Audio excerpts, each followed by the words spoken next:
Well, this is a great system because recently for myself, as I was discussing with the Lomo team earlier, you know, if I'm not shooting film, I have moved from this to a mirrorless system, a Fuji mirrorless system. And the main reason for that is that with the amount of travel that I had when I was using my full DSLR rig, you know, each one of these lenses is like a soup can.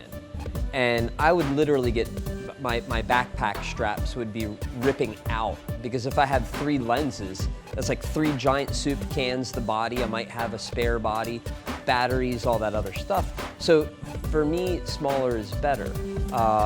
And so when I can just bring 3 lenses that are this big, I mean, I can, you know, fit this in my pocket and swap it out.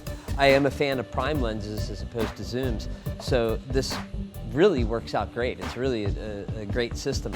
Pop this right onto the face of the camera. This goes right on, locks in, and then I can just swap out my lenses there. So it's a great idea, really good concept.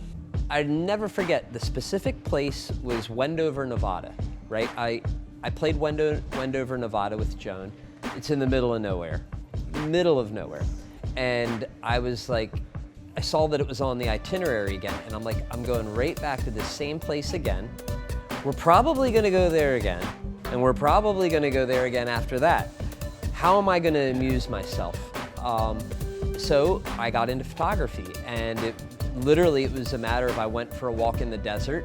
I discovered that there was the Wendover Air Force Base, which is where they tested the H-bomb runs. The Enola Gay World War II plane was there. There was all this abandonment there. There was all this urban decay. There was history. I wouldn't have left my hotel room had I not gotten into photography. Otherwise, I would have been sitting there, you know, with a remote in my hand waiting to play. But in the meantime, I had this creative outlet, whether it's portraits or whether it's urban decay or architecture. You know, touring is a really great way to shoot the world.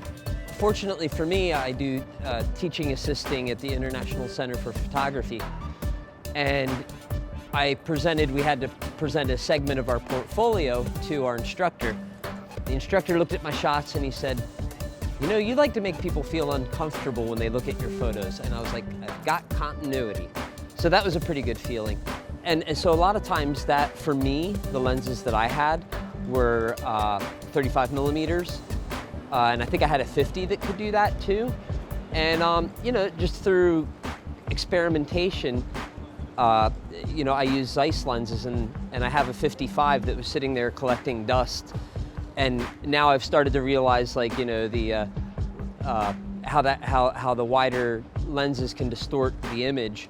And now it's like, okay, well, so now I'm going to try the 55. But to be honest with you, I still like wider. To me, I'd rather get it all in. And I don't know, I'm not into shooting like fashion photography or anything like that. So to me, if there's some distortion, that doesn't really bother me. Size of it is great. Being able to have 3 lenses in my pocket, the durability and the size, I like that a lot. Depth of field on these lenses is great, but when you have a silhouette coming down illuminated by like these neon honeycombs, and they're in the bokeh, they're in the blurred part, kind of makes it a little more interesting. It's like the one guy, it was pretty cool.